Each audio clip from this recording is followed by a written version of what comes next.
As I say, our position is clear. We've urged Israel and the Palestinian Authority to work together to meet their obligations under the Oslo Accords. We also call on all parties to abide by international humanitarian law to promote peace, stability and security. Peace will not be achieved by symbolic measures. It will only be achieved by real movement towards renewed dialogue between parties. Dialogue that leads to a viable Palestinian state living in peace and security side by side with Israel. And the UK stands ready to support this in every way we can. Julie Elliott. Thank you very much, Mr. Speaker. And can I thank all colleagues on all sides of the House who've taken part this afternoon on this very important debate. I accept that today there has been pressing issues elsewhere while the Minister left the debate and has only been present for part of it. But I would urge her to read the Hansard of the debate and actually perhaps address in writing some of the issues that were raised, because I do accept it's been a difficult day. However, I also would like to hear what the government is saying about respecting international law. We have heard lots today on the issue of international law and respecting it. And unfortunately, in the response of the Minister today to this debate, that issue has not been addressed. The issue remains that the Palestinian people have fulfilled what is needed to be done to fulfil statehood, to get recognition.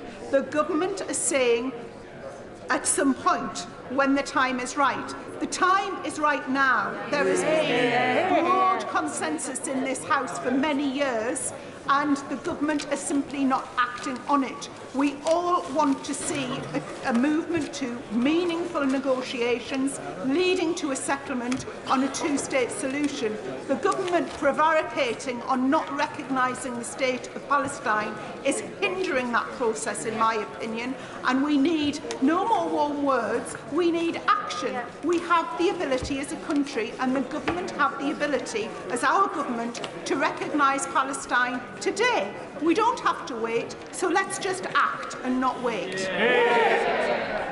The question is, as on the order paper, as many of that opinion say aye. Of the contrary, no. I think the ayes have it. The ayes have it.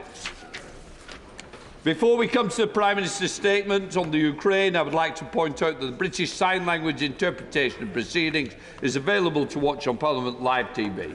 I now call the Prime Minister to make a statement. Prime Minister Johnson. Thank you, Mr. Speaker. I've just come from a meeting of G7 leaders joined by Secretary-General Stoltenberg of NATO. And with permission, I'll update the House on our response to President Putin's onslaught against a free and sovereign European nation. Shortly after 4 o'clock this morning, I spoke to President Zelensky of Ukraine as the first missiles struck his beautiful and innocent country and its brave people, and I assured him of the unwavering support of the United Kingdom. And I can tell the House that at this stage, Ukrainians are offering a fierce defence of their families and their country. And I know that every honourable member will share my admiration for their resolve. Earlier today, President Putin delivered another televised address and offered the absurd pretext that he sought the demilitarisation and denazification of Ukraine. In fact, he is hurling the might of his military machine against a free and peaceful neighbour in breach of his own explicit pledge and every principle of civilised behaviour between states, spurning the best efforts of this country and our allies to avoid bloodshed. For this, Putin will stand condemned in the eyes of the world and of history. He will never be able to cleanse the blood of Ukraine from his hands.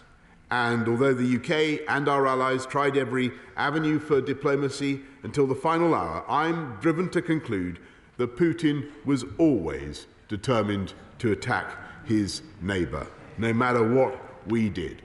Now we see him for what he is, a blood-stained aggressor who believes in imperial conquest.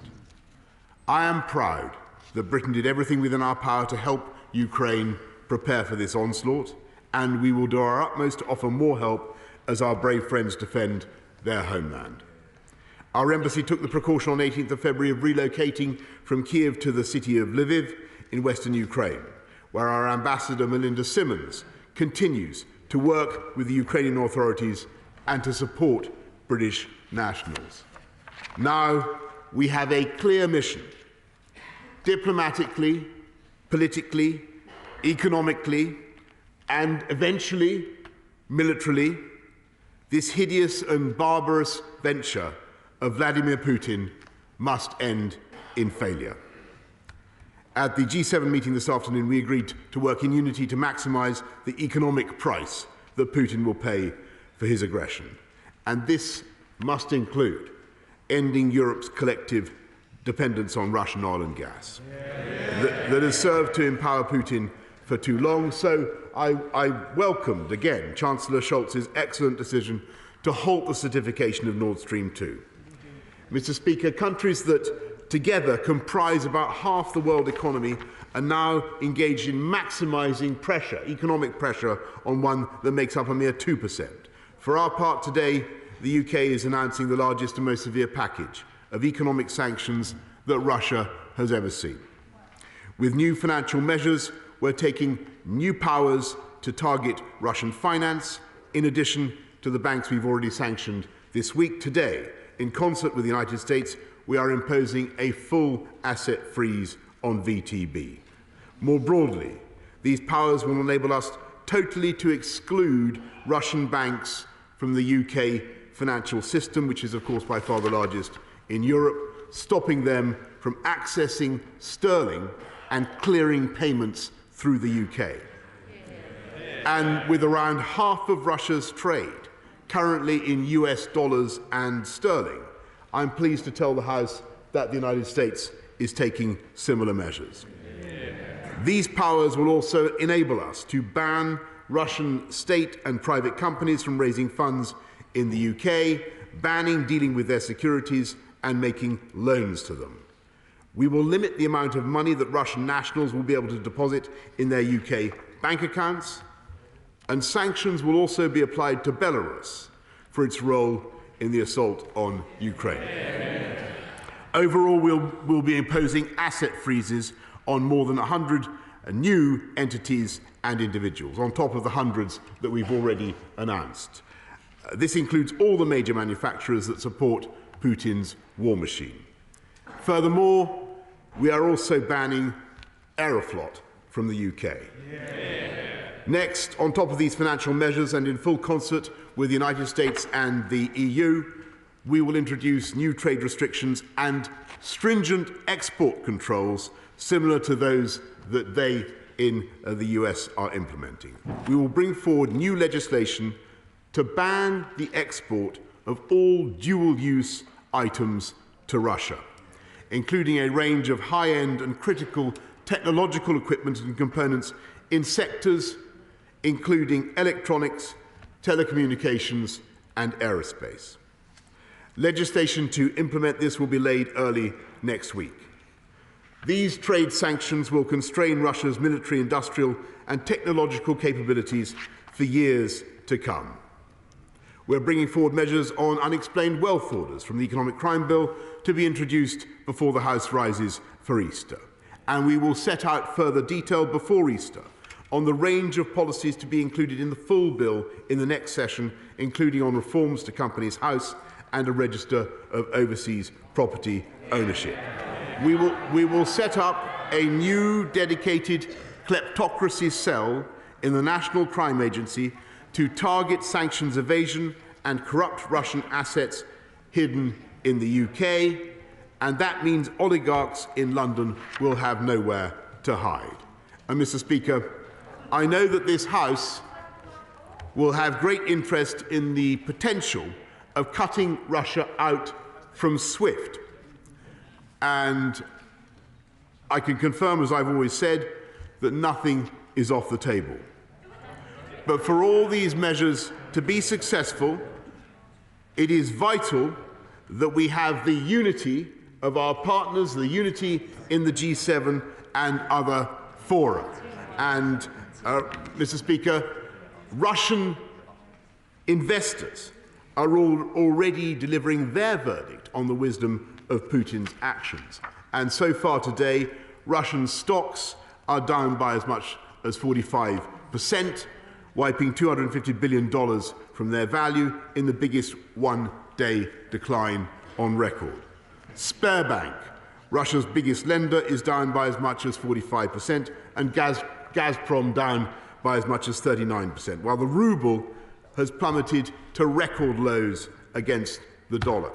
We will continue on a remorseless mission to squeeze Russia from the global economy piece by piece, day by day, and week by week. And we will, of course, use Britain's position in every international forum to condemn the onslaught against Ukraine, and we will counter the Kremlin's blizzard of lies and disinformation by telling the truth about Putin's war of choice and his war of aggression. And we will work with our allies on the urgent need to protect other European countries that are not members of NATO and who could become targets of Putin's playbook of subversion and aggression. And we will resist any creeping temptation to accept what Putin is doing today as a fait accompli. There can be no creeping normalization, not now, not in the months to come, not in the years ahead. We must strengthen NATO's defences still further. And so today I called for a meeting of NATO leaders, which will take place tomorrow, and I will be convening the countries that contribute to the Joint Expeditionary Force, which is led by the United Kingdom and comprises both NATO and non-NATO members. Last Saturday, I warned that this invasion would have global economic consequences, and this morning the oil price has risen strongly. The government will do everything possible to safeguard our own people from the repercussions for the cost of living. And of course, we stand ready to protect our country from any threats, including in cyberspace. Above all, the House will realise the hard and heavy truth that we now live in a continent where an expansionist power, deploying one of the world's most formidable military machines, is trying to redraw the map of Europe in blood and conquer an independent state by force of arms.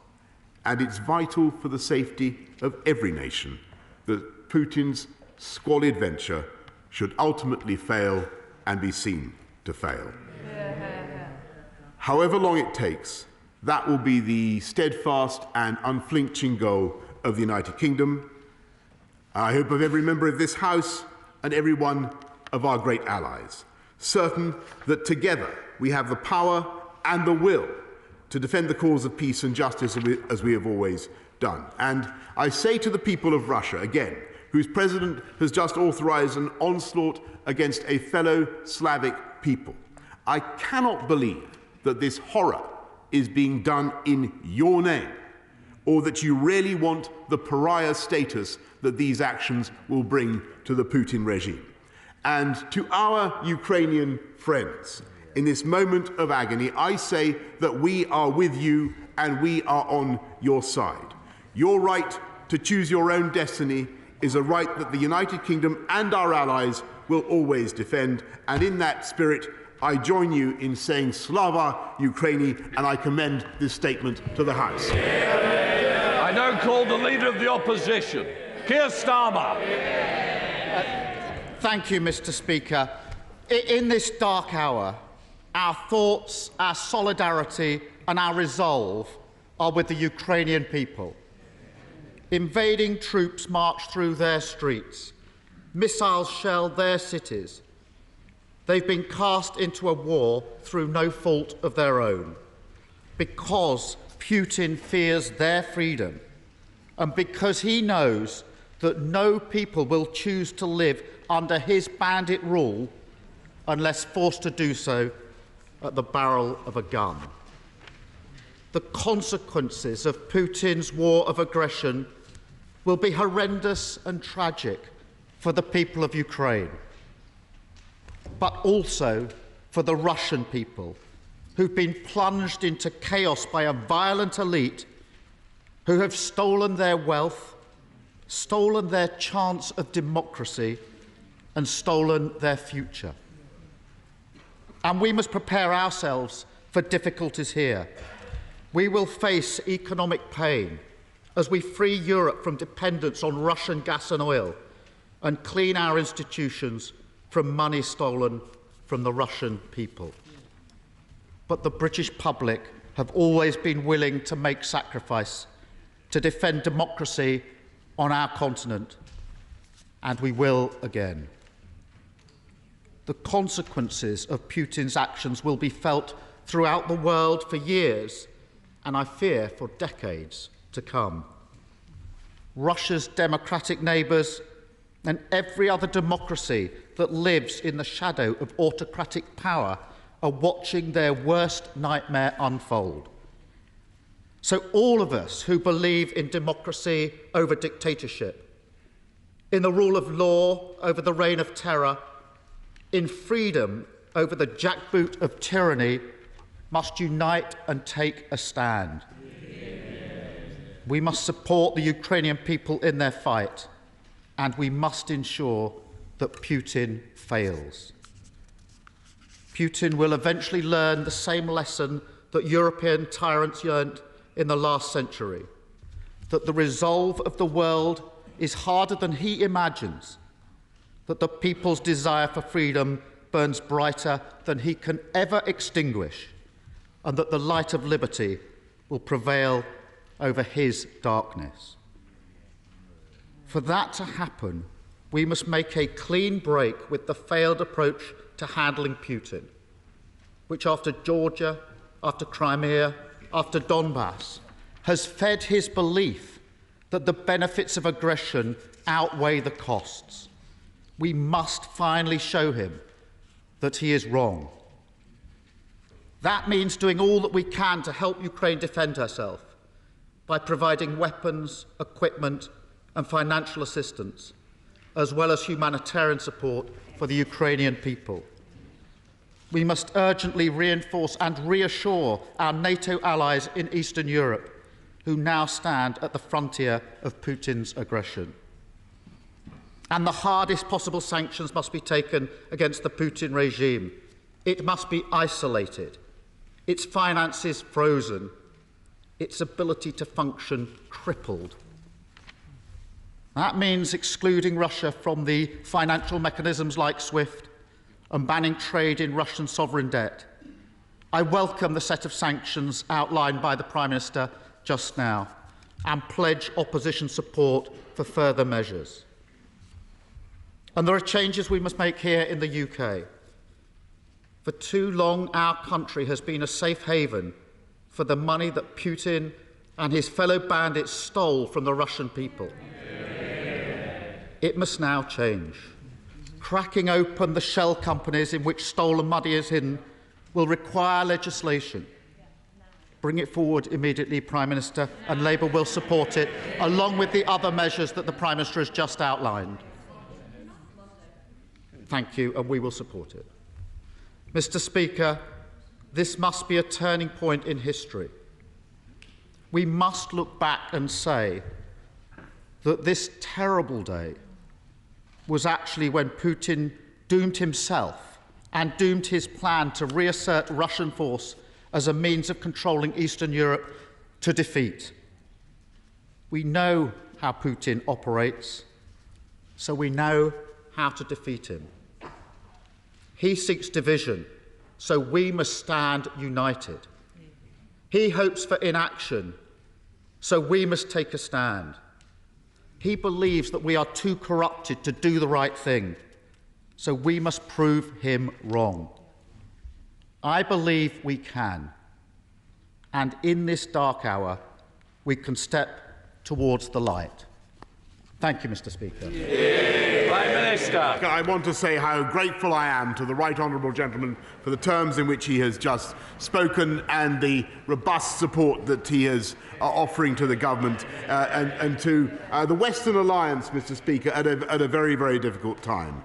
And I think the whole House can be, turning to some of the issues that he raised very briefly, I think the whole House can be proud of the role that the UK has played in pioneering military support, logistical support to the Ukrainians, the role that we played in bringing together a ferocious package of sanctions which we will now implement. And we will bring our allies together, Mr. Speaker, to protect NATO, to show that President Putin will get a tougher Western alliance as a result of his actions, not a weaker Western alliance. And I think, Mr. Speaker, that events will show that the Russian president has profoundly miscalculated. He believes that he is doing this for his own political advantage. I believe the exact opposite will prove to be the case because of the resistance that will be mounted against what he is doing, not just in Ukraine, but around the world. And we will support those Ukrainians, Mr. Speaker. We will support them economically, diplomatically, politically, and, yes, militarily as well. And I know that in due time we will succeed. Theresa May. Thank you, Mr. Speaker. Can I welcome my right honourable friend's statement this afternoon? This House and this country are united in our defence of democracy and our support for the Ukrainian people. Vladimir Putin has initiated war in mainland Europe. The response must be unequivocal and absolutely clear.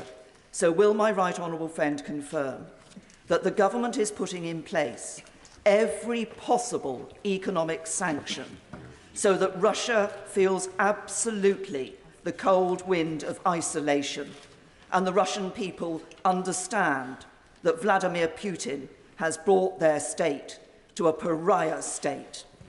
Prime Minister.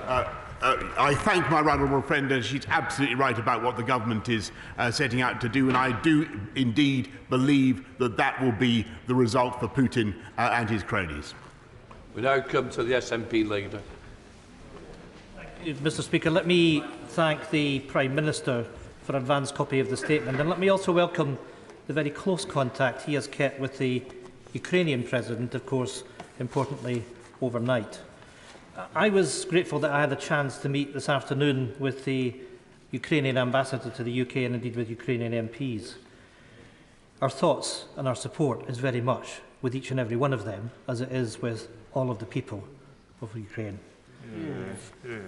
Mr. Speaker, although last night's events have been prophesied and predicted for some time, the acts of Russian violence, aggression and tyranny are no less shocking. What we are witnessing is a full-scale invasion. It is an act of war. This is, first and foremost, an unprovoked attack on the peace and the innocence of Ukraine and of its people. But it's equally an attack on international law, an attack on our European democracy, an attack on the peace that our continent has so carefully built over the last 75 years. President Putin, and President Putin alone, bears responsibility for these horrific acts. And it is he and his Kremlin cabal who must pay a massive price for their actions. It is important to say to the Russian people that we know that Putin is not acting in their name. He is a dictator. He is an imperialist. He is a tyrant. He is much a threat to his own people as he is to all of us. Mr. Speaker, this is a moment for unity, and it's especially a moment for European unity. All of the economic sanctions that are now finally being implemented have one clear objective: the complete economic isolation of the Russian state. Can the Prime Minister confirm that this is the objective and that he has agreed that with his international allies? That economic isolation must include sanctions on Putin and his network of oligarchs and agents, their expulsion from countries around the world, sanctions on his banks and their ability to borrow and function, and sanctions on his energy and mineral companies. And as I said yesterday, It must finally mean clearing up the sewer of dirty Russian money that has been running through the City of London for years. And I know all the complications involved, but can I ask the Prime Minister that the actions to be taken to suspend Russia from the SWIFT payment system, one of the steps that would hit the Putin regime the hardest. But just as we rightly seek to punish Putin, we must redouble our support and solidarity for the Ukrainian people. Can the Prime Minister give further details on the humanitarian aid being deployed and the plans in place to offer refuge and sanctuary where necessary to those that have been displaced? And what plans are in place to evacuate the families of UK citizens currently in Ukraine, given that commercial flights have now stopped? Mr. Speaker, let's not fall for the Kremlin propaganda that they are prepared to soak up any sanctions. If we act now, if the sanctions are targeted enough, swift enough, severe enough, if we impose nothing less than economic isolation, Putin and his cronies will suffer the consequences of their actions. So let us act together, stand together, and most of all, let us stand with the people of Ukraine. Mr. Speaker, can I thank again the right honourable gentleman for the wisdom and the statesmanship with which he's just spoken, and just on his points in particular, we've put 1,000 troops on standby to help with the humanitarian exodus in the adjacent countries. We have people in forward presence in the adjacent countries to help UK nationals come out. And he's quite right, Mr. Speaker, that the way to make these sanctions work, as we discussed today in the G7, where there is a great deal of unity, is that we do them together and we do them at the same time. And that's what we're doing. Can I just say to everybody, the Prime Minister's got some very important meetings. We'll be running this to 6:30.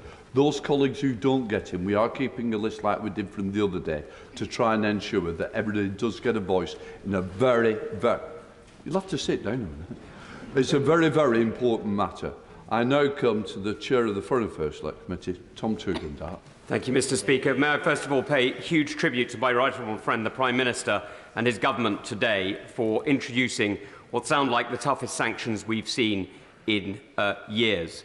May I ask him, however, to look wider than simply the Russian people and to look at all those who are enabling Putin's economy, those who sit on boards of the businesses that finance him, whether they are former chancellors of Germany or former prime ministers of France. May I ask him to look here, close to home, at those who enable, who propagate the propaganda that is being used by Putin to undermine his own people and free people everywhere, and to update the Treason Act so that we can identify them and call them what they are, traitors. Can I also ask the Prime Minister one last question, which is when he speaks to people around the world, that he speaks with the truth that he can in Russian through the BBC Russian service and starts to broadcast in languages other than Russian into Russia so that all Russian peoples can know their oppression doesn't need to exist. They don't need to side with a tyrant. Prime Minister. Mr. Speaker, I thank him very much, and he's absolutely right that we have to look at those who abet the Putin regime, and there are many, many of them, and that's why we are looking at all sorts of ways in which we can address threats to this state, Mr. Speaker, and we are, of course, making sure that the messages from this House, which are so impressive in their unity, should be registered by the people of Russia, because we mean no ill towards them. They are as much, in many ways, the victims as the people of Ukraine of this appalling regime, and they need to know what's really going on. Dame Angela Edel.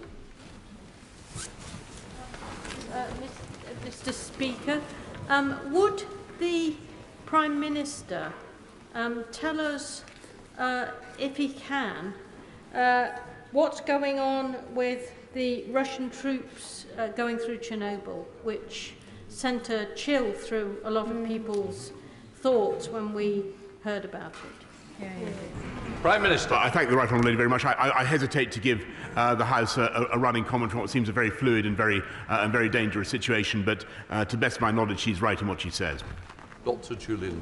Thank you, Mr. Speaker. For the best part of 50 years, Britain gave sanctuary to the governments in exile of the occupied Baltic states. If, as appears likely, Ukraine gets overwhelmed, will we offer to give sanctuary to a government in exile pending Ukraine's future freedom? Prime Minister. Of course, I thank my honourable friend. Of course, Mr. Speaker, we will give all support that we can, logistical or otherwise, as Britain always has done to governments in exile. And the point I made to President, one of the points I made to President Zelensky this morning was that it might be necessary for him to find a safe place for him and his cabinet to go. Ed Davey. Mr. Speaker, with President Putin responsible for this catastrophic human tragedy, Liberal Democrats join all sides to stand in solidarity with the people of Ukraine, and I thank the Prime Minister for his statement. Today must be a wake-up call. The West has been too complacent over Putin's threat for too long.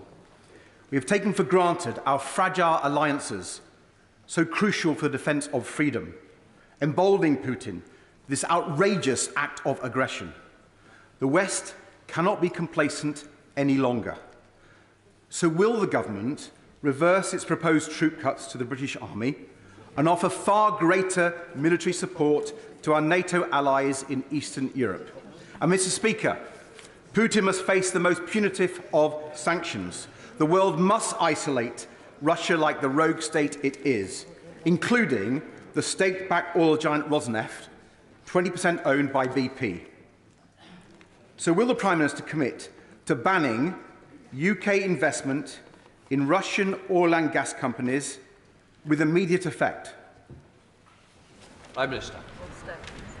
Mr. Speaker, on his point about investment in Russian oil and gas, as I've said, we must move away from all our dependencies on Russian oil and gas, and that is the objective of the UK government. We're lucky in this country that we have only 3% of our gas that comes from Russia. Other European countries are in a much more exposed position. On his point about supporting Eastern Europeans, we have, as he knows, doubled the size of our commitment to Estonia.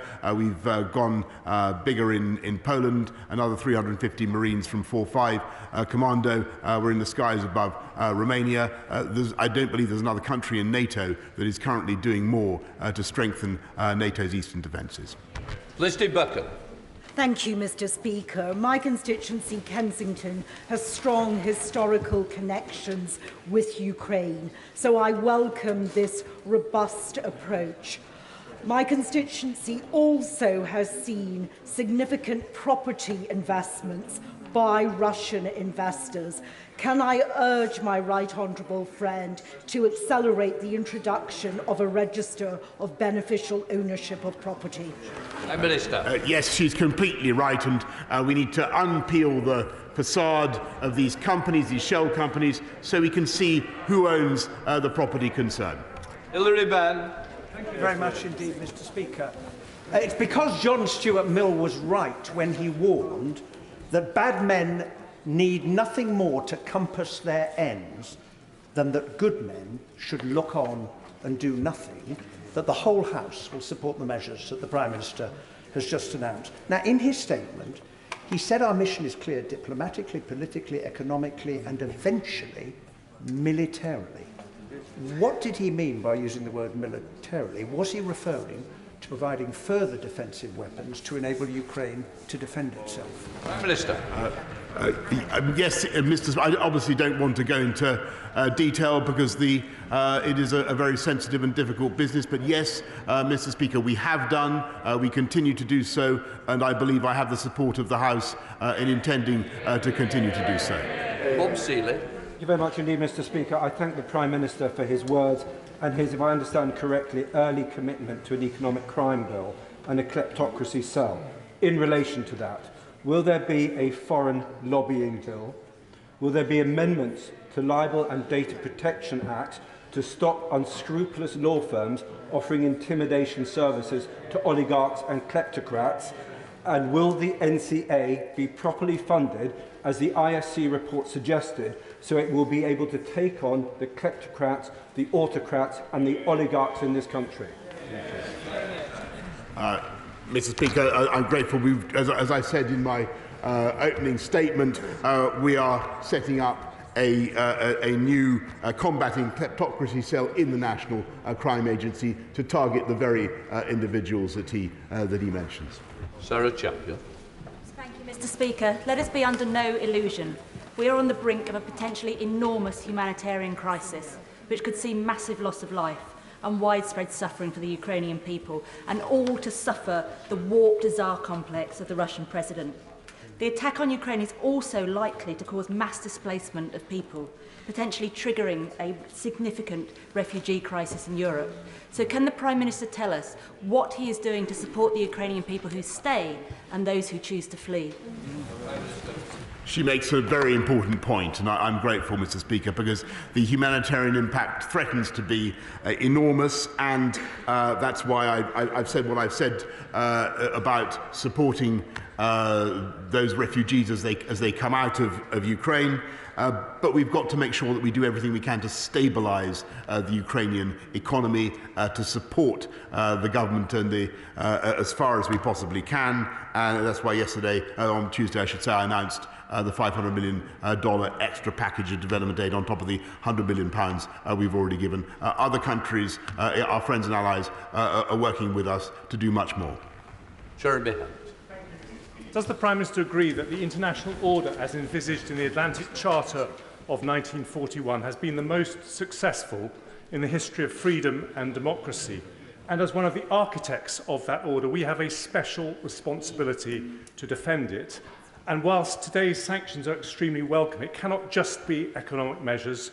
We need a fundamental review of our military capability, including revisiting the integrated review, whose assumptions may now be out of date. Mr. Speaker, the integrated review begins with the assertion that the most important area for our national security is the Euro-Atlantic area, as I believe I said to the honourable gentleman opposite on Tuesday. And that remains fundamental, and that's why we've continued with the investment that we have in NATO. We're the second biggest funder of NATO, as the honourable gentleman knows. But he's my right honourable friend knows. But he's right in what he says about what's at stake. This is about the whole idea of that wonderful thing that was so inspiring when some of us were young, of a Europe whole and free, that fantastic revolution that happened in 1989 and 1990 when communism fell, Mr. Speaker. It was a great moment for humanity, and we mustn't allow it to slip through our fingers. Clive Lewis. Thank you, Mr. Speaker. I would like to say on behalf of the people of Norwich that we show our solidarity with the people of Ukraine. But warm words will not defend the Ukrainian people. I've been speaking to people who have been liaising with Ukrainian trade unions, people who've been fighting privatisation and wage cuts. But they say one thing, that they will not run from their homes. They will defend their families. Those people need to be able to defend themselves. So I support the Prime Minister's assertion that we will be providing more defensive capabilities for that end. But let me say one thing, Prime Minister and Mr. Speaker. Will you agree, Prime Minister, that we must have an end to this by a negotiated settlement and not by an escalation of military means? Mr. Speaker, I think the whole House, everybody in the world, would want President Putin to have chosen the path of negotiation. He had that moment, and that's why, if you remember, we had that discussion in this House on Tuesday about that perilous moment which we all discussed. He had that opportunity. I'm afraid he's missed it. He's chosen the path of overwhelming violence and destruction. And I'm afraid that puts us on a very, very different course, and we have to accept that reality. David Davis. Everybody will wholeheartedly support the Prime Minister's sanctions, hopefully against all 140 Russian oligarchs that support Putin and against all the major banks. The Prime Minister also described the Russian state as a pariah state. And he's right, because they have broken international criminal law on a major scale. Can we actually implement our view of the pariah state by ensuring that everybody involved in that decision, if they leave Russia to go abroad, face international criminal sanctions wherever they go.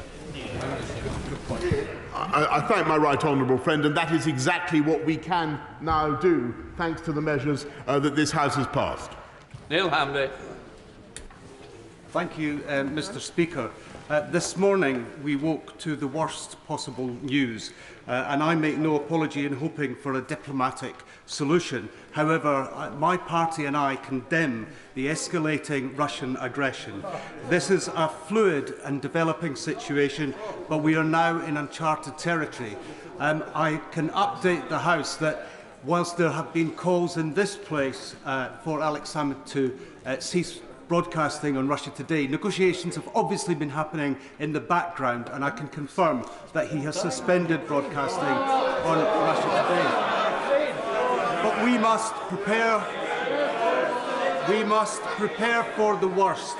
And I would ask the Prime Minister, what strategy is he bringing forward to increase the capacity of North Sea oil and gas so that we can support ourselves and EU member states and protect our people from a further increase in the cost of living?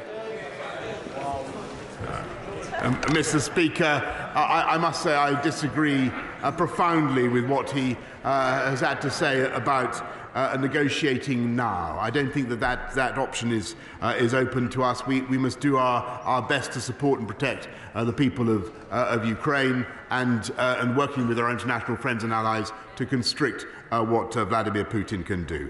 And on his point about Russia Today, Mr. Speaker, I simply observe that the former leader of the Scottish Nationalist Party is his leader. Sorry, I'm so sorry. I'm sorry. His leader. I understand the pleas he entered in defence and mitigation. They don't seem to cut much ice with me.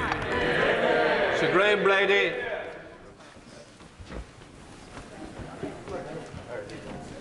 I wasn't standing. Steve Crabb is the name.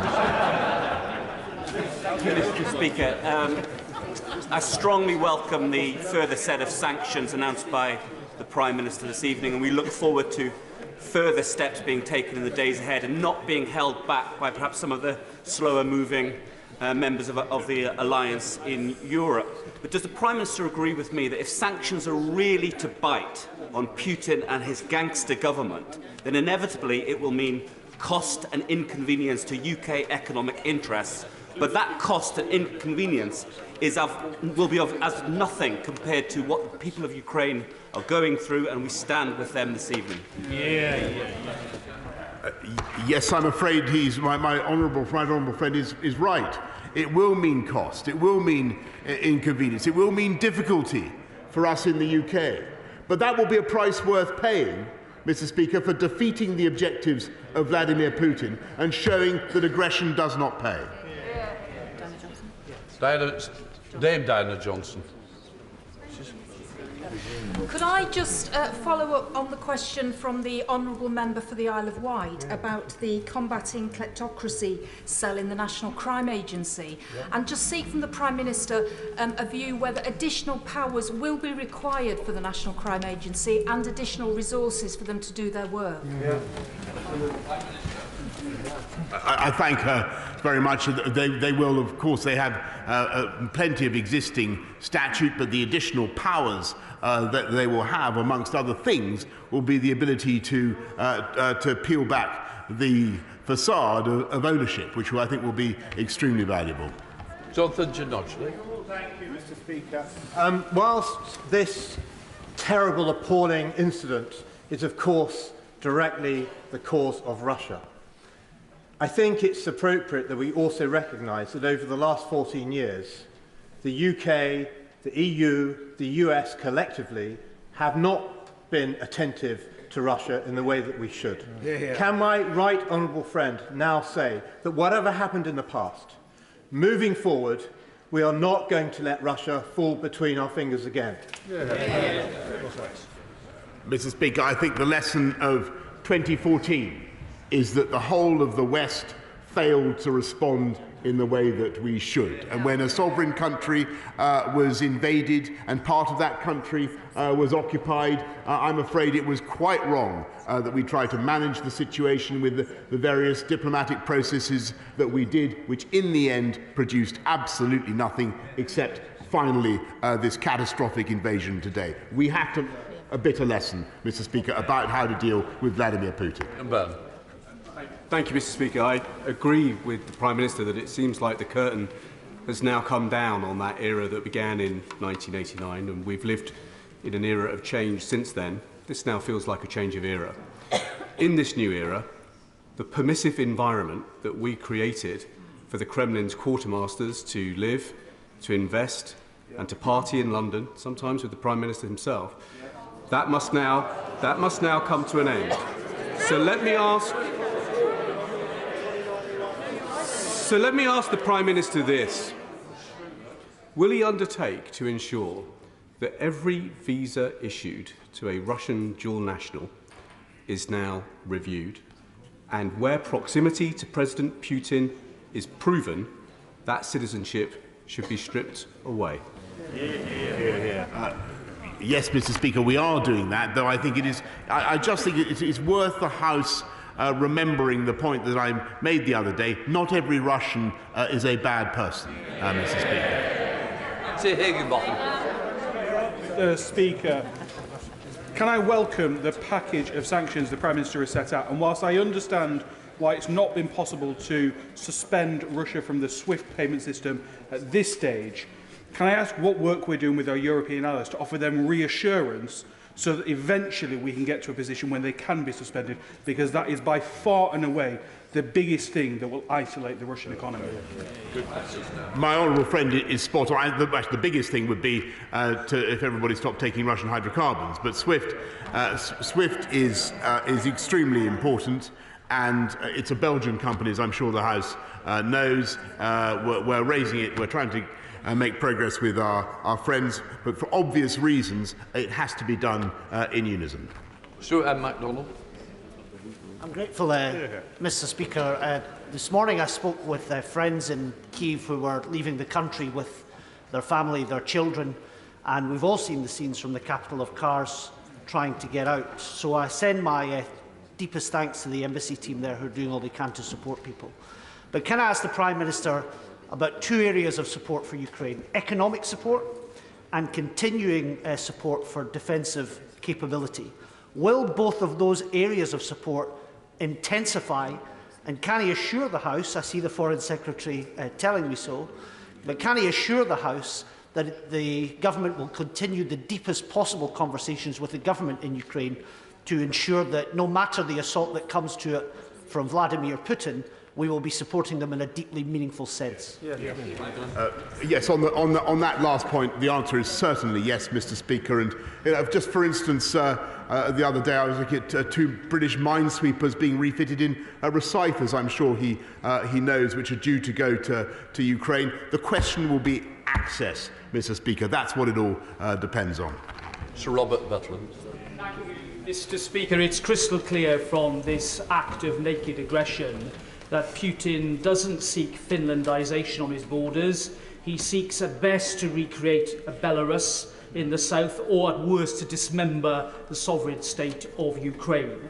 Does my right honourable friend agree with me that that does mean that we need to build upon the outcome of our integrated defence review? We do need to think differently about Eastern Europe from the past. And then at home, with his announcement on bringing forward economic crime measures, it seems that there is a consensus in this House that could allow us to bring forward emergency legislation to bring those important measures to really hit those people hard and hit them now. Speaker, I think that is clearly the will of the House, and it is the will of the government, and that's why we'll be taking those important measures, bringing them forward on Monday. Shanara Ali. Mr. Speaker, my thoughts are with the Ukrainian people at this time. And while I welcome the sanctions the Prime Minister's announced today, can he update the House on whether he plans to sanction the major state-owned Russian banks such as Bank and Gazprom Bank and the non-state bank Alpha Bank? Thank you. Yes, Mr. Speaker. Stockdale.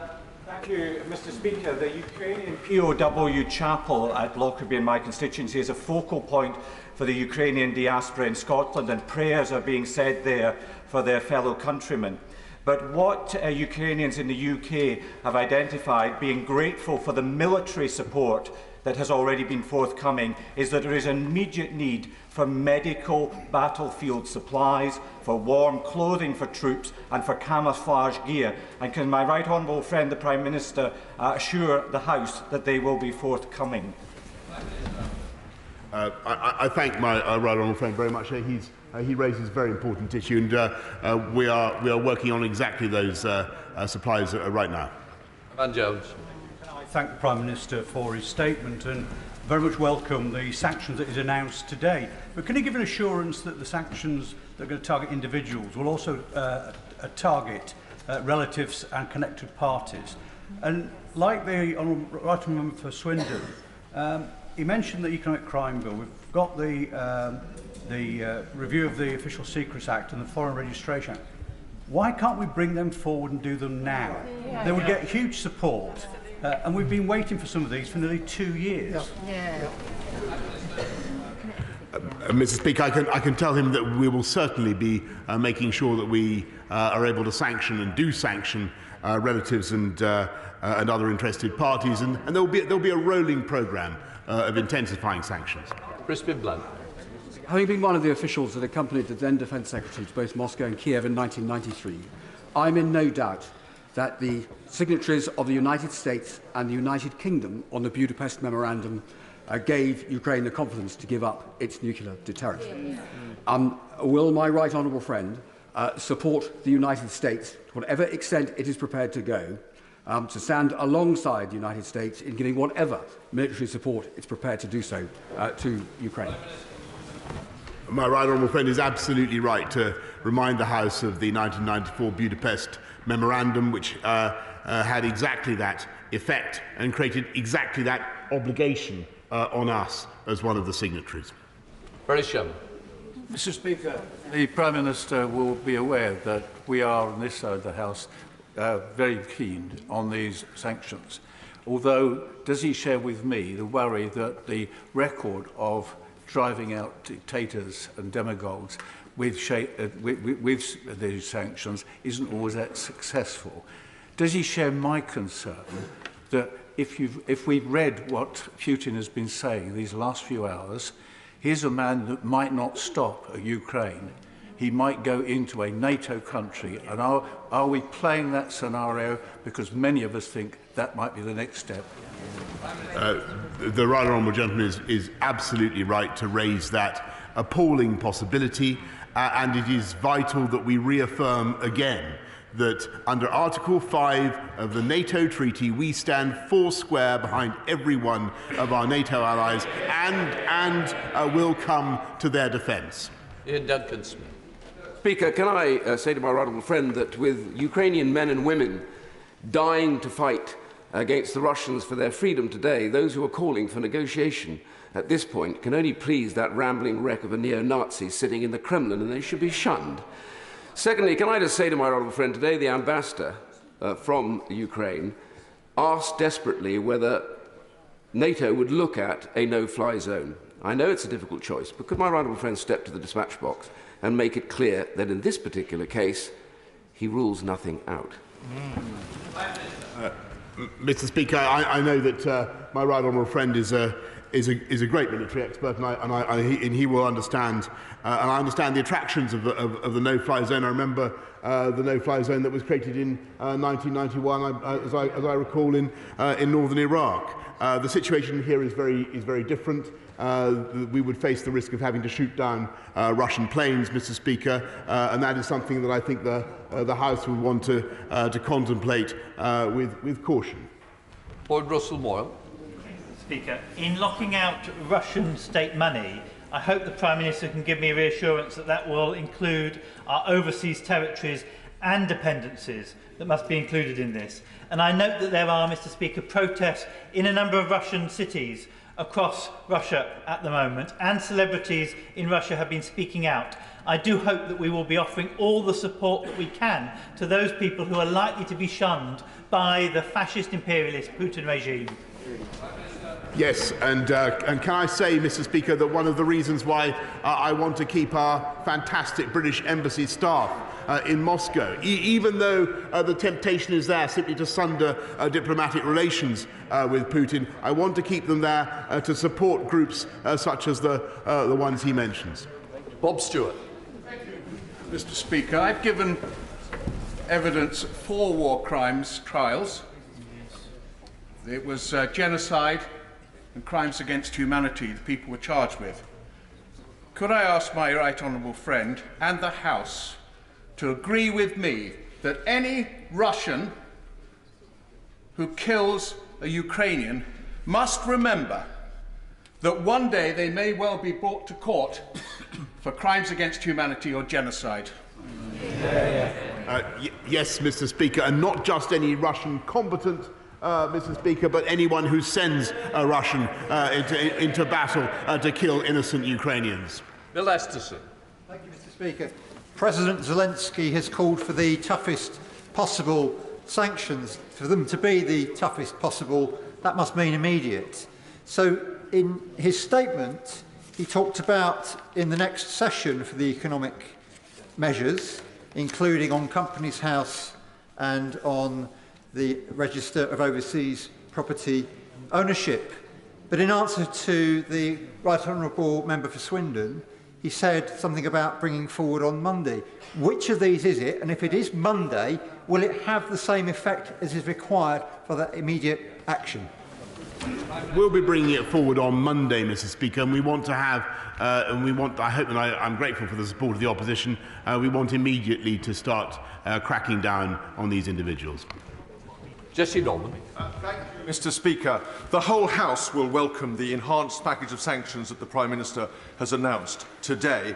But can I raise the question of football, much beloved to Russian hearts, and in particular issues of ownership, of property and of shareholdings, and of the future participation of Russian clubs in international matches?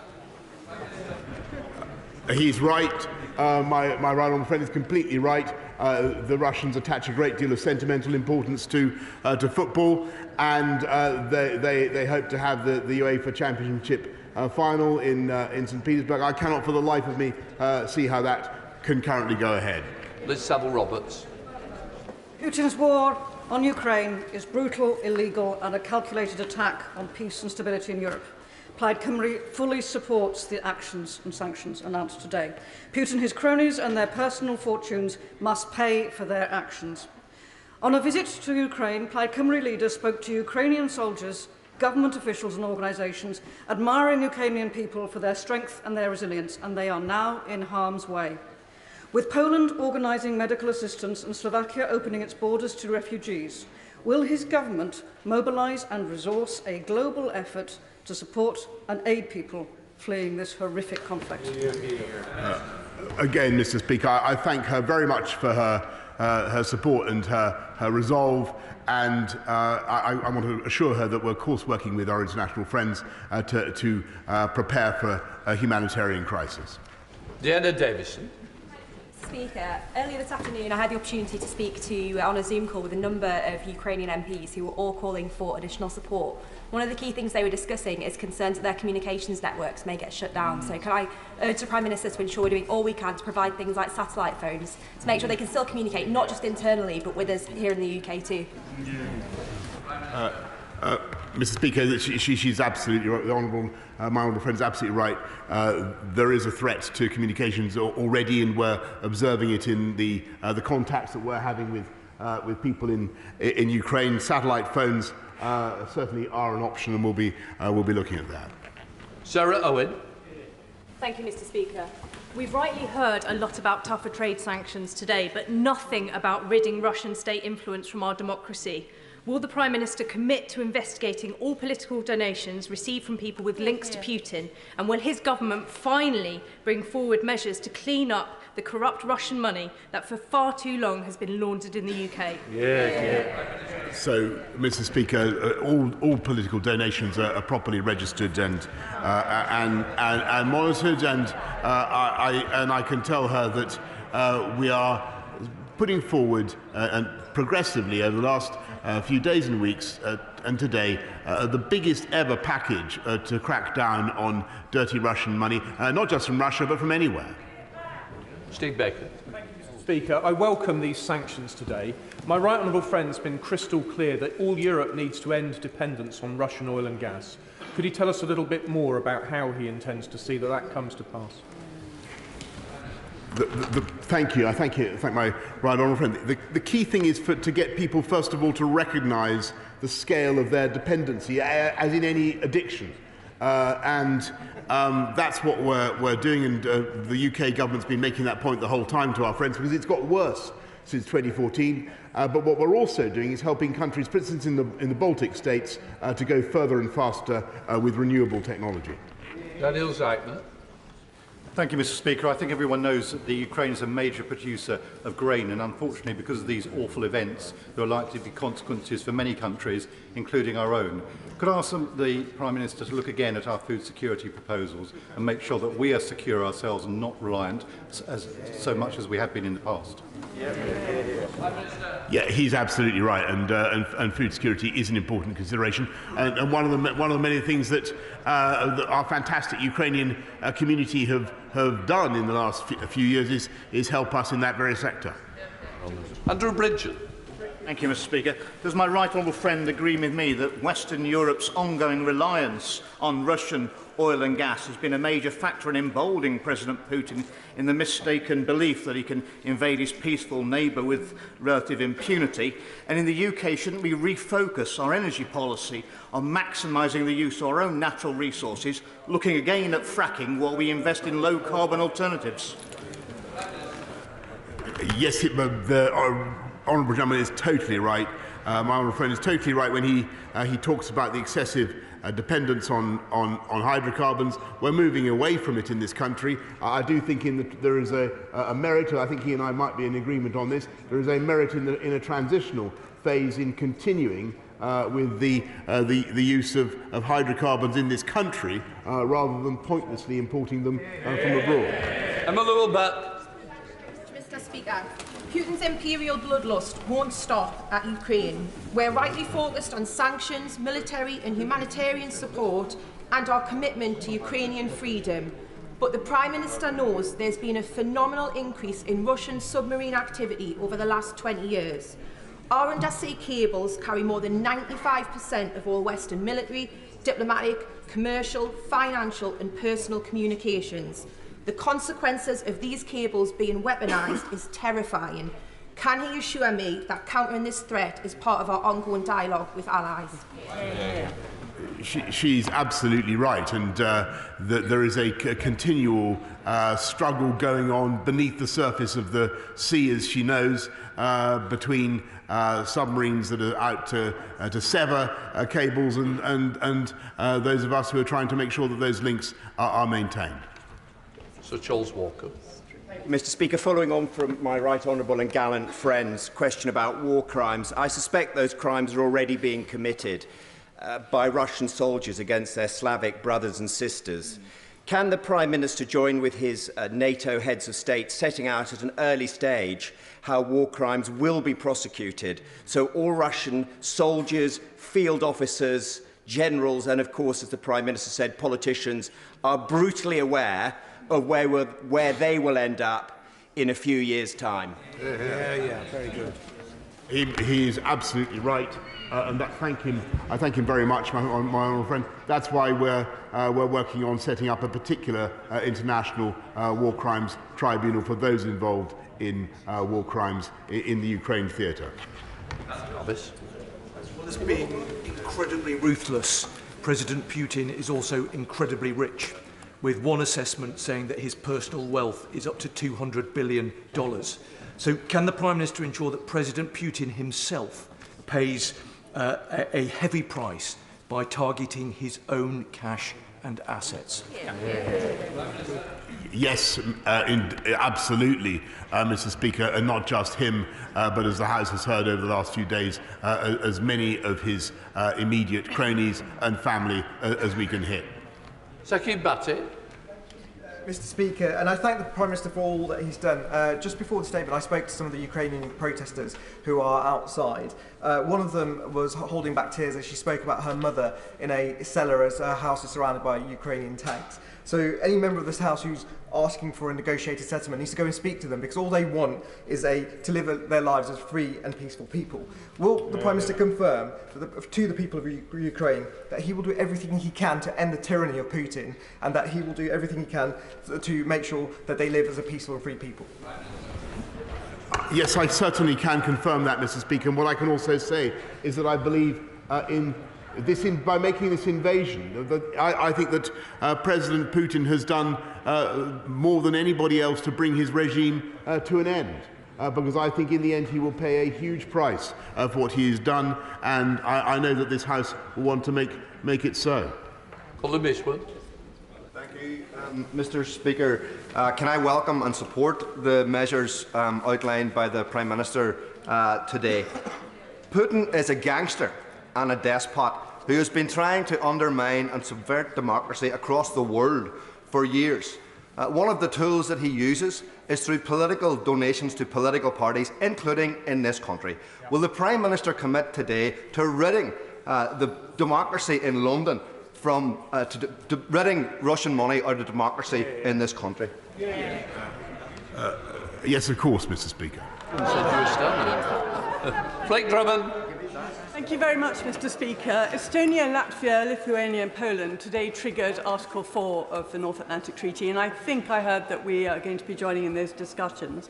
But can my right honourable friend assure our NATO allies in Eastern Europe that we stand firmly with them, particularly the Baltic states that have significant Russian populations? I thank her very much. She's completely right, and that's why one of the first things we did was to strengthen our presence in Estonia in the way that I've described, and our Canadian friends are strengthening their presence in Latvia, and we will make sure that we give the Baltic states in particular, who seceded from the Soviet Union, who became free and independent at that amazing moment, give them all the security that they deserve. Debbie Abrahams. Thank you, Mr. Speaker. There's overwhelming evidence that Russian state actors have been involved in trying to disrupt and destabilise Western democracies using social media platforms such as Facebook. So what is the government doing to ensure that this isn't used in these events? Mr. Speaker, as I said, I think in an answer a couple of days ago, we've got no evidence of disruption of UK elections or electoral events as a result of Russian activity, but the Online Harms Bill is there to provide such protections. Thank you, Mr. Speaker. Can I thank my right honourable friend for his statement, and indeed thank the Leader of Her Majesty's Opposition for his supportive and moving words. But can I also reinforce the point made by my honourable friend for Huntingdon? Why has it come to this pass? How has the West in general, and the United Kingdom in particular, been so asleep at the switch for such a long period of time? And I commend the Defence and Security Review, but isn't it now time to ask what the permanent and impartial machinery of our government does, failing to provide ministers with consistent advice about the strategic threats that our country faces? Mr. Speaker, I think there are all sorts of reasons for the failure of the West to take sufficient account of the threat of Vladimir Putin since 2014, but the two biggest are oil and gas. Nick Smith. Mr. Speaker, with cyber attacks and falsehoods, Russia is peddling lies today. Now, observers on the ground are crucial to relay the truth. Now, in recent weeks, the UK has withdrawn its team from the OSCE Special Monitoring Mission because staff safety is key. But can the Prime Minister look again to support international efforts like this to get to the facts and counter Russian disinformation? I thank the MMR teams. They're wonderful. I've met them, and they do a fantastic job. I'm sorry that they've had to be withdrawn for the duty of care reasons that he rightly alludes to, and we will keep it under constant review. Liam Fox. The 1994 Budapest Memorandum saw Ukraine give up its nuclear weapons in return for a security guarantee not only signed by Britain and the United States, but by Russia. Does my right honourable friend believe that Ukraine would have been invaded had it retained its nuclear weapons? And what does it say about the value of a Russian signature on any international agreement? Well, it's clear that President Putin sets no store by international law, whatever, and that is just one of the legal obligations that he has torn up. Kirsty Black. Thank you very much. Mr. Speaker, we awoke this morning to images of innocent families cowering in tube stations. We know the Putin regime's propensity for repression and tyranny, particularly when it comes to minorities. Will the Prime Minister ensure that humanitarian aid is delivered not just in concert with other international partners, but also with third sector organisations? Yes, of course. The third sector plays an invaluable role. Graham Stewart. Thank you, Mr. Speaker. I welcome the Prime Minister's statement and his specifically ruling out the threat of creeping normalisation, because this House should be under no doubt that Putin is well prepared. He has hundreds of billions of foreign currency reserves. He has a military that has been tested. And will the Prime Minister do everything he can to convert the current intent into frameworks that cement our intent over time, because he is betting on the fact that it won't be? My honourable friend is absolutely right, because the plan that the G7 have agreed on, and our friends and partners have agreed on, is that Putin must fail. Putin must not succeed in this venture. But we've got to put in place all the steps we need to take, diplomatically, economically, and yes, militarily, in order to ensure that that is the case. And that's what we're doing. Very good. The Prime Minister is right to have set out the most stringent possible set of sanctions against the government of Russia. Can he outline for the House what the implications will also be for cooperation at the International Space Station? I thank him. I thank him very much. We will have to see what further downstream effects there are on collaboration of all kinds. I must say that hitherto I have been broadly in favour of continuing artistic and scientific collaboration, but in the current circumstances it's hard to see how even those can continue as normal. Sir John Hayes. Speaker, the mix of practice and principle is the test of democratic politics, exemplified at its best when this House comes together in common cause. The test of leadership is the mix of vision and will, and the Prime Minister is to be commended for his willful, clear-sighted determination.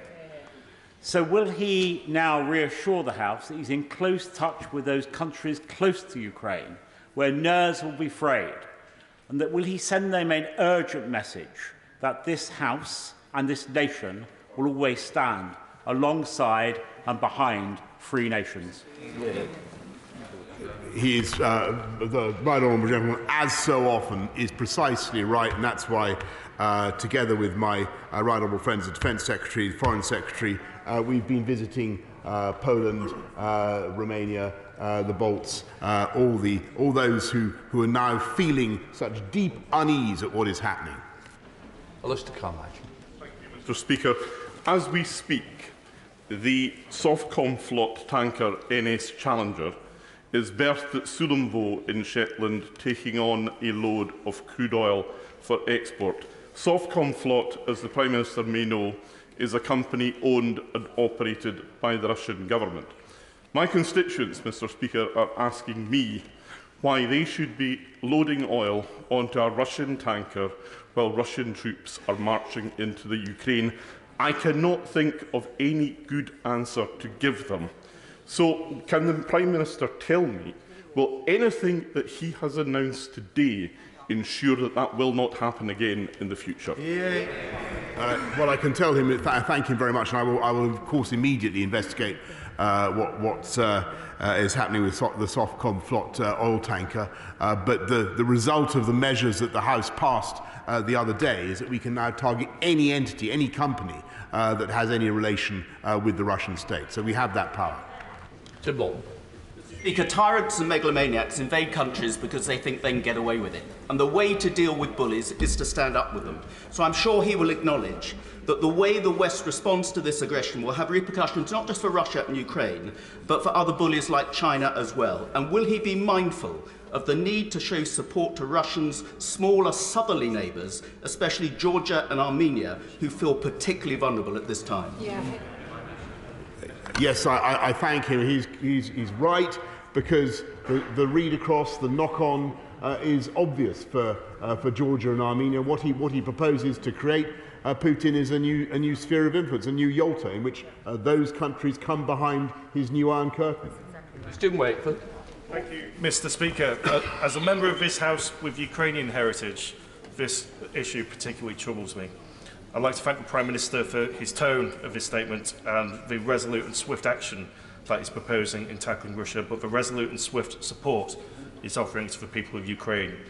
During his speech, he also highlighted the issues of the cost of living and the rise of fuel prices. Could he also touch on what further action the government will take in order to address that issue?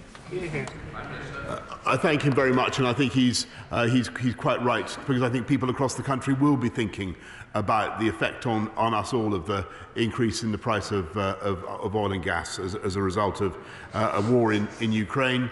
We will continue to do everything we can to help people to abate the cost, to support people through councils, through all the funds that we're giving, the reduction in council tax, Mr. Speaker. But the best thing that we can do is ensure that people are in good, well-paying jobs, and that is in that we are certainly succeeding. But in the medium and the long term, we've got to have more self-reliance in this country on our own energy supplies, and that is what this government is also committed to building. Geoffrey Clifton-Brown. Mr. Speaker, one of the most important economic sanctions we can take against Russia is by freezing its sovereign debt. Will my right honourable friend confirm that the bill proposed on Monday on economic crime will include powers to do so? Mr. Speaker, we're taking the most powerful measures against Russia and the Russian economy that have ever been taken. I think probably the most powerful ever taken by any country. And Russia will no longer be able to raise any sovereign debt on UK markets. Olivia Blake. Thank you, Mr. Speaker. I'd like to ask the Prime Minister what support we will be providing Ukrainian citizens settled in the UK who wish to reunite with their family members still residing in Ukraine. Many have watched their cities rapidly get caught up in this conflict and are keen to know what more we could be doing to support them to reunite their families. Mr. Speaker, we will make sure that we support Ukrainian nationals who need to leave to visit to come to this country to meet their relatives. Of course, we'll do that. Stephen McPartland. Thank you, Mr. Speaker. I'm proud the Prime Minister in this country are leading international support for our friends in Ukraine. Domestically, will the Prime Minister be providing more support for organisations such as our NHS, public sector organisations and businesses that will now be the subject of Russian cyber attacks?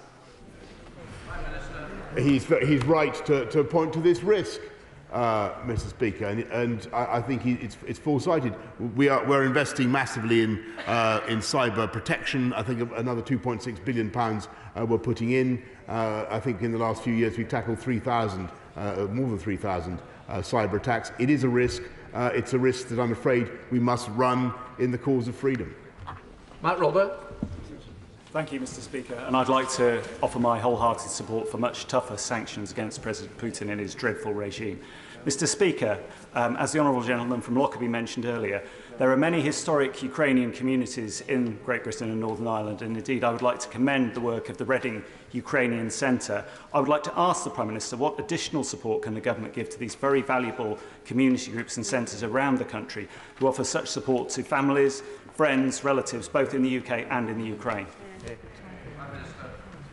I think, Mr. Speaker, perhaps the most important thing we can do for the Ukrainian community in this country is thank them, recognise them for everything that they've done for us in the last decades. They've been an amazing addition to the UK economy, to our cultural and artistic life.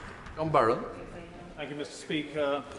The House is united in its condemnation, but I suggest to the Prime Minister that the lessons to be addressed from this affair started with the invasion of Georgia, Russia's invasion of Georgia in 2008 and not 2014. And given, many of us across the House have been warning about Russia, and yet the response has been weak.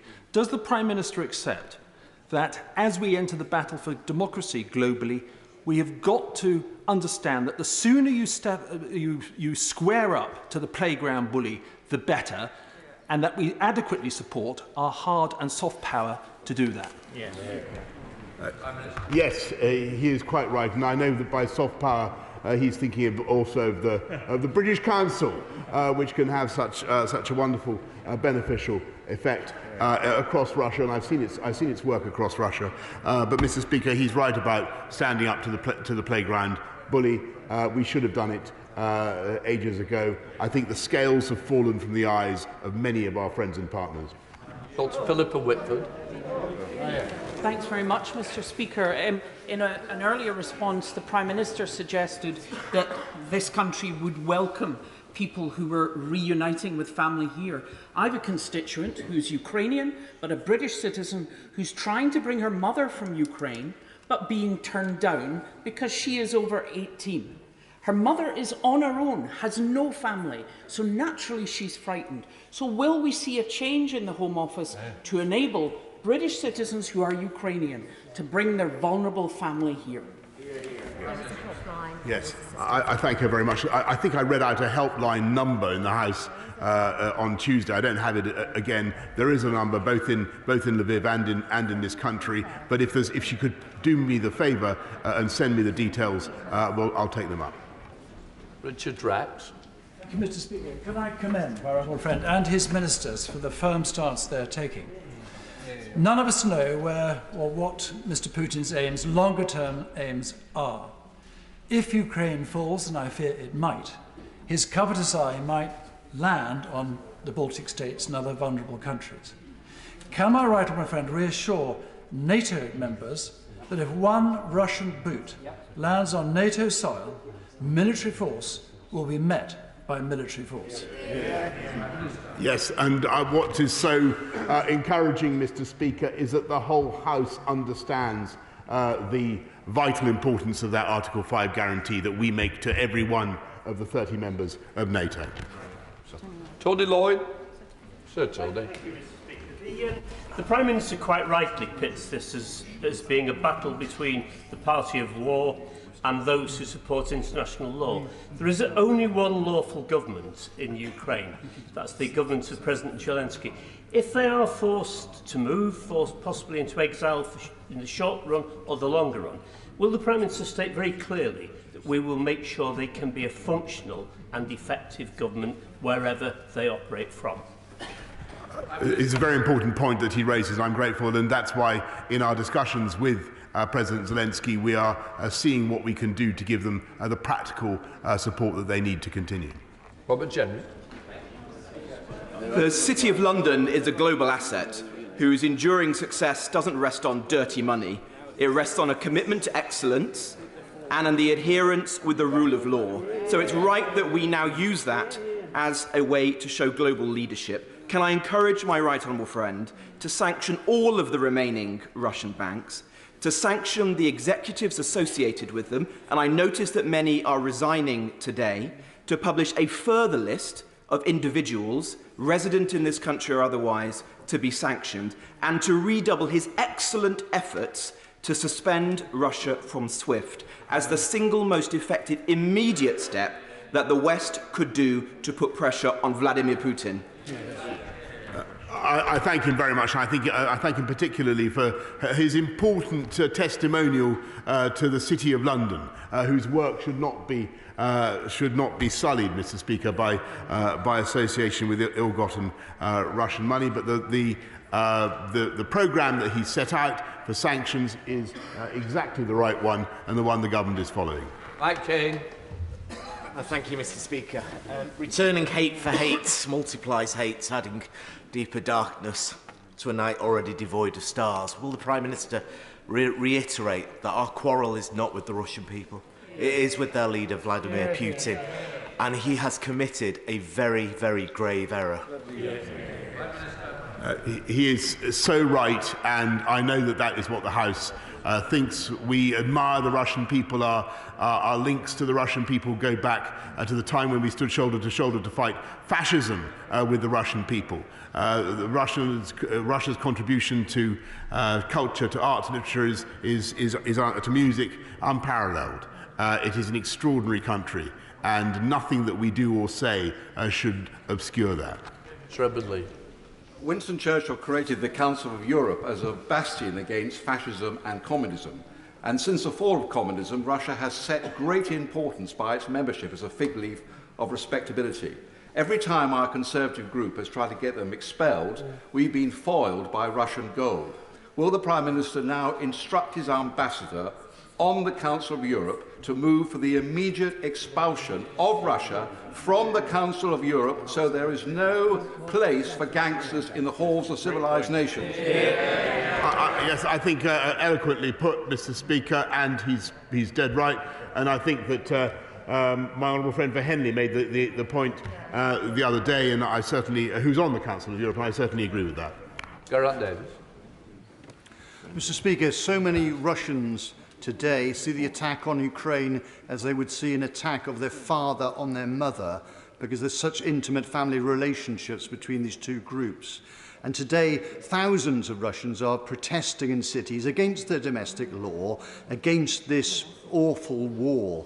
Will he provide them with his support? Will he amplify their support to help reduce the support, any support there is for this ridiculous war, and also provide sanction and safe haven for people, refugees, including troops who may want to re-engage, the troops outside of Ukraine, so they can re-engage, so we can win this war at home and abroad? He makes a series of extremely important observations, and yes, I think it's vital that we get the message across to the whole of Russia about what is really going on. They're being lied to day after day, and I think that his point about supporting troops who need temporary exile, as it were, is a very good one. Peter Bell.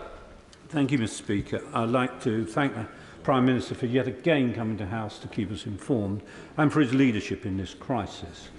He was right to provide military aid to Ukraine, but the Ukrainian ambassador did ask for our support in a no-fly zone today. In his answer earlier, I think the Prime Minister was keeping that option open. Is that correct? Yeah. I think it's pretty clear to the House, Mr. Speaker, that we're trying to keep all our options open on this front. Some of them, frankly, may be more practicable than others, and I think we must also have a dose of realism about what we can do on the military front. But we will keep all things under review. Rachel Hopkins. Thank you, Mr. Speaker. Many of the residents in my constituency come from a number of the countries on the eastern flank and still have relatives living there. Obviously, like us, they will be deeply concerned about the humanitarian impact of the crisis. So, what steps is the government taking to prepare for the humanitarian issues? And with the 1,000 troops on standby to help with humanitarian assistance, will they now be deployed? I think she raises a very important point, and what we're seeing now, tragically, is people moving west out of Kyiv, columns of traffic, as I'm sure the House knows. We are people already moving into southeastern Poland. There is going to be an influx. As I said to the President of Poland, Prime Minister of Poland as well, we're there to help. Laura Trott. Thank you, Mr. Speaker, and I thank the Prime Minister for his statement today and for his strong package of sanctions. I want to ask him about preventing sexual violence in conflict. In November last year, we issued a strong statement which said that the use of sexual violence as a weapon in conflict is a red line akin to the use of chemical weapons. Will he reaffirm that commitment today, and will he send a strong message to Russia that the international community will not tolerate the use of sexual violence in conflict? Yes, and I thank her for all the work that she's done on that issue. It's something that the UK government has campaigned on for a long time, and indeed raised the issue very greatly in public international consciousness. I think it should be treated as a war crime like any other, and people who perpetrate sexual violence in conflict can expect to be tried in those tribunals. John Morrow. Thank you, Mr. Speaker. In seeking to redraw the boundaries of Europe through bloodshed, Putin has attacked not only the Ukraine but all of us, and we stand with the Ukraine and standing for the rule of law. I welcome the sanctions that he's announced, but I was confused by his response on Russian disinformation, which he seemed to imply would be addressed by the online safety bill. That is many, many, many months away.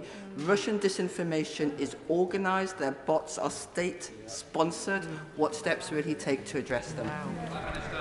I thank her. We've got and she raised a good point, but we've got, what we're doing is a massive, positive Stratcoms campaign in Russian, in Ukrainian, to make sure that people get the truth and they hear the truth.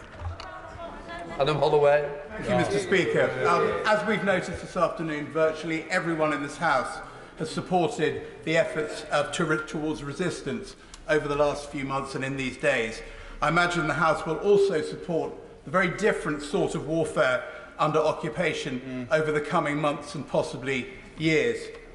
But the House will also have noticed the marvellous way the Prime Minister has spoken directly to the Russian people today. And I hope that he will bear in mind that at the moment public opinion in Russia is rather different. That does underline the importance of accurate information.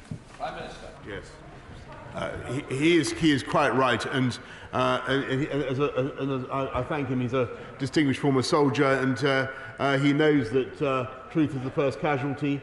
We have to make sure that we are telling people exactly what is going on, and to the best of my knowledge at the moment, the Ukrainians are resisting much more strongly than some people had thought that they would.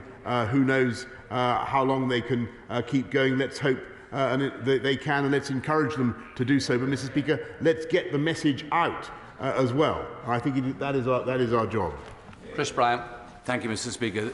The Prime Minister is absolutely right. We equivocated shamelessly after Crimea. We were spineless.